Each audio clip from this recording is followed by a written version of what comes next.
Praise the Lord. இன்றைக்கான வசனம், நான் யாக்கோபோடே பண்ணின என் உடன்படிக்கையையும் ஈசாக்கோடே பண்ணின என் உடன்படிக்கையையும் ஆபிரகாமோடே பண்ணின என் உடன்படிக்கையையும் நினைப்பேன், தேசத்தையும் நினைப்பேன் அப்படின்னு இங்க ஆண்டவர் சொல்றார். ஏன் இப்படி ஒரு வார்த்தையை சொல்றாருன்னா, இதுக்கு முந்தின வசனத்துல ஒன்று சொல்றாரு. அவர்கள் எனக்கு எதிர்த்து நடந்தபடியினால் நானும் அவர்களுக்கு எதிர்த்து நடந்து அவர்களுடைய சத்துருக்களின் தேசத்திலே அவர்களை கொண்டு போய் விட்டதையும் அறிக்கையிட்டு விருத்த சேதனம் இல்லாத தங்கள் இருதயத்தை தாழ்த்தி தங்கள் அக்கிரமத்துக்கு கிடைத்த தண்டனையை நியாயம் என்று ஒத்துக்கொண்டார். இந்த உடன்படிக்கையை நினைப்பேன் அப்படின்னு ஆண்டவர் சொல்றார்.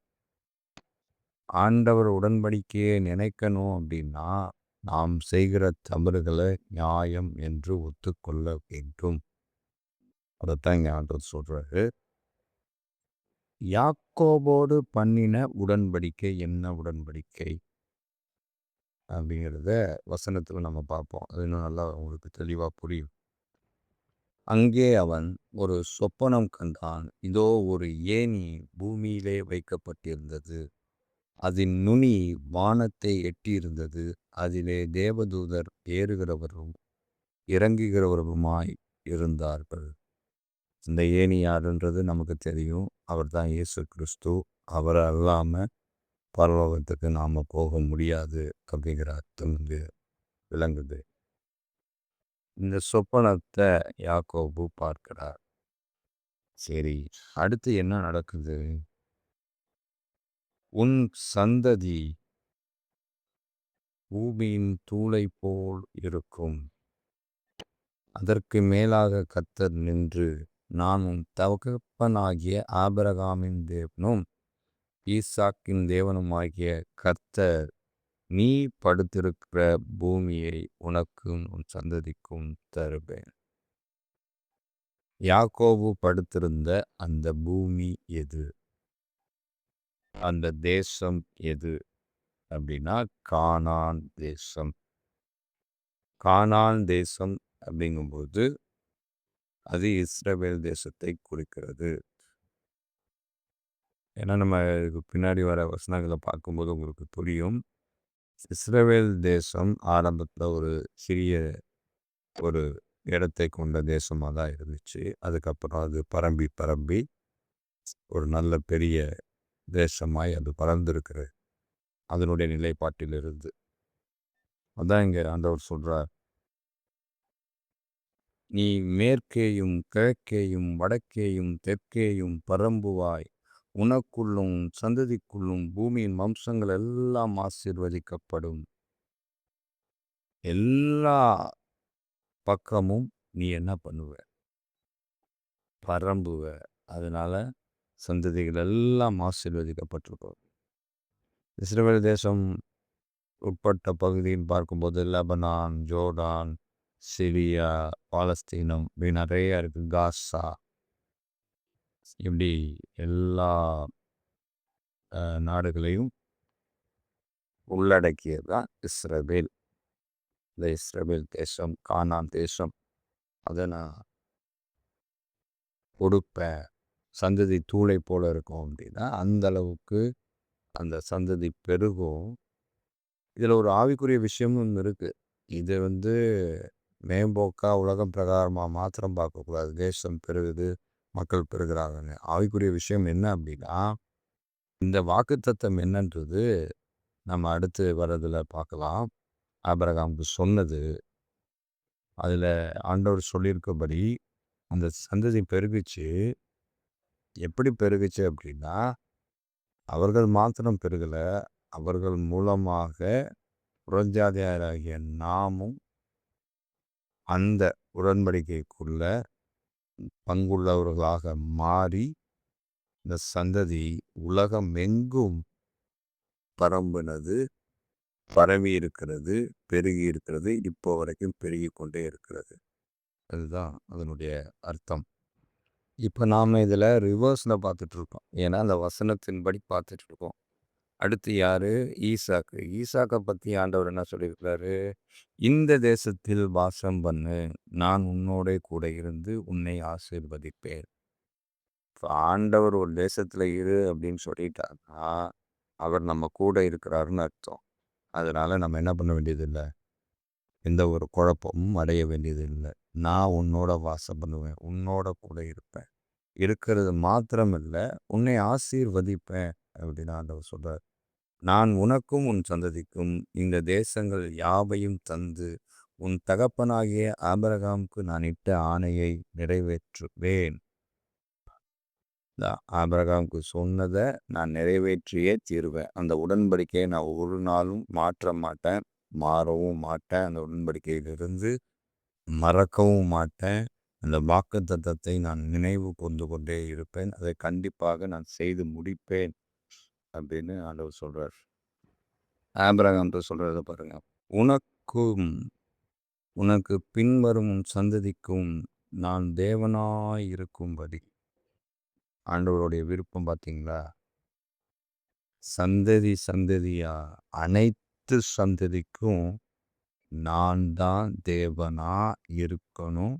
நானே தேவன் அப்படிங்கிறத இங்க அவர் உறுதிப்படுத்துறார். சந்ததிங்கும்போது நான் முன்னாடியே சொல்லிட்டேன். சந்ததிங்கிறது வெறும் ஆபிரகாம், அந்த இஸ்ரவேலர்கள் அவர்களை மாத்திரம் குறிக்கல. அந்த காட்டு இந்த ஒலிவ மரத்துல ஒட்டப்பட்ட இந்த காட்டு ஒலிவ மரமும் அதில் அடங்கும். காட்டு ஒலிவ மரம் யாரு? புறஜாதிகளாகிய நாம். இப்போ கிறிஸ்தவர்கள் அல்லாதவர்கள் புறஜாதியார்களாய் இருக்கிறார்கள். புறஜாதின்னா நான் முன்னாடியே ஒரு இதில் சொல்லியிருக்கிறேன். இது ஜாதியை குறிக்கல. கிறிஸ்தவர்கள் அல்லாதவர்கள் யார் யார் இருக்கிறார்களோ அவர்கள் எல்லாருமே புறஜாதியார் அப்படின்னு வேதம் சொல்லுது. அப்போ இருக்க காலகட்டங்கள்ல, முந்தைய காலகட்டங்கள்ல, ஆபிரகாம் வாழ்ந்த காலகட்டங்கள்ல, யாக்கோபு வாழ்ந்த காலகட்டத்தில், ஈசாக்கு வாழ்ந்த காலகட்டங்கள்ல, அப்போ இஸ்ரவேலர் அல்லாதவர்கள் அவர்கள் புறஜாதியார் என்று அழைக்கப்பட்டார்கள். ஏன்? ஆபிரகாமே எபிரேயர் தான். அப்படி இருந்தவங்க அவங்கெல்லாம் எல்லாருக்கும் நான் தான் தேவன், நான் தான் கர்த்தர், நான் தான் கடவுள் அப்படிங்கிறத இங்க அவர் எவ்வளவு உறுதியா சொல்றார் பாருங்க.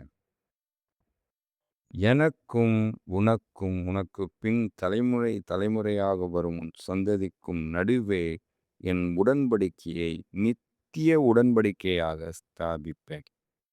சும்மா இன்னைக்கு சொல்லிட்டு நாளைக்கு மறந்து போறதில்ல, நாளைக்கு மாற்றி பேசுறதில்ல. இதை மனுஷன் செய்வான். ஆனால் ஆண்டவர் அப்படி செய்ய மாட்டார். சந்ததி சந்ததிக்கு நித்திய உடன்படிக்கை, இட்டர்னல் கவனன்ட். சும்மா இன்னைக்கு முடிகிற உடன்படிக்கை இல்லை. இப்போ என்ன அர்த்தம்? ஆண்டவர் இங்கே சொல்றது என்ன? உடன்படிக்கை.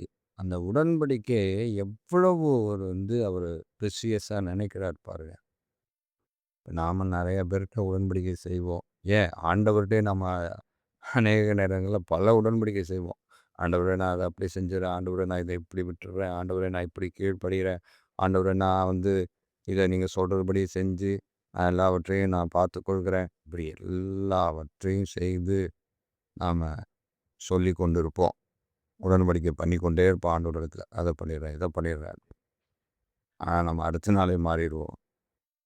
இல்லை அடுத்த மணி நேரத்திலே மாறிடணும். ஆனால் ஆண்டவர் சொல்கிறார் நித்திய உடன்படிக்கையாக இருப்பேன். அப்போ என்ன அர்த்தம் அப்படின்னா, ஆண்டவருடைய விருப்பமும் ஆசையும் ஏக்கமும் எண்ணமும் என்னன்னா, இட்டர்னல் உங்களுக்கு நித்திய உடன்படிக்கை. அந்த கானான் தேசத்தை நித்தியமாக உங்களுக்கு கொடுப்பேன்.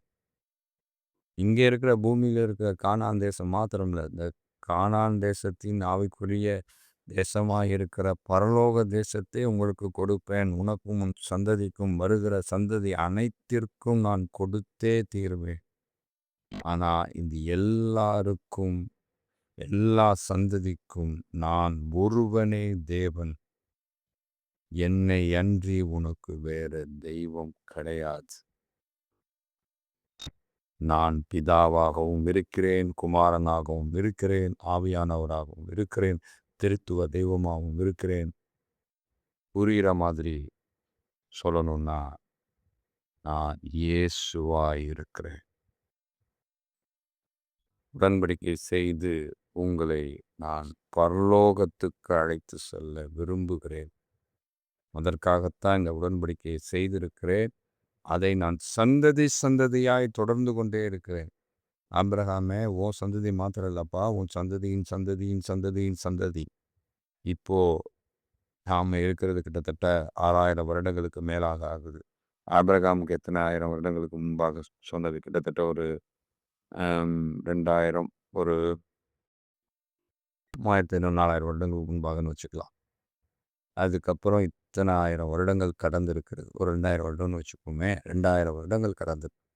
இந்த 2000 வருடத்தில் எத்தனை சந்ததிகள் உருவாயிருக்கும், அத்தனை சந்ததிக்கும் அந்த உடன்படிக்கை நிலைநாட்டப்பட்டு கொண்டே இருக்கிறது இது வரைக்கும்.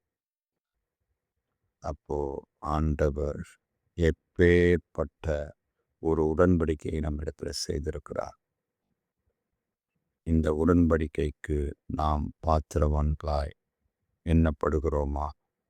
ஆபிரகாமை போல, ஈசாக்கை போல, யாக்கோபை போல. காதுள்ளவர்கள் கேட்க கடவர்கள். ஆமென்.